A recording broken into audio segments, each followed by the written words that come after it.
Mənzillərdən çıxan təmir tullantılarını və köhnə əşyaları zibil qutusuna, onun ətrafına atmaq qadağandır. Bu qaydanı pozan şəxslər 300 manat məbləğində cərimə ediləcək. Belə bir xəbərdarlıq Xırdalan şəhər ərazisində qeydə alınıb. Son günlər bəzi zibil qabların üzərində belə xəbərdarlıqlar qoyulur. Sakinlər bu plakatların son zamanlar gördüklərini və həmin qablara yalnız məişət zibillərini atdıqlarını deyirlər. Bəs bu plakatların əraziyə yerləşdirilməsini kim təmin edib? Məsələ ilə bağlı Abşeron rayon İcra Hakimiyyətinin Abadlıq və Kommunallar Xidmətinin baş mühəndisi İlham Qasımov bildirib ki, həmin binalar və zibilqablar özəl şirkətə məxsusdur. Qaydaları da elə onlar özləri tərtib edib.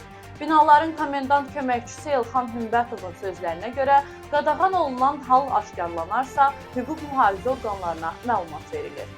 Həmin zibillərin daşınması isə sakinlər tərəfindən yox, binanın öz əməkdaşları tərəfindən ərazidən kənarlaşdırılır.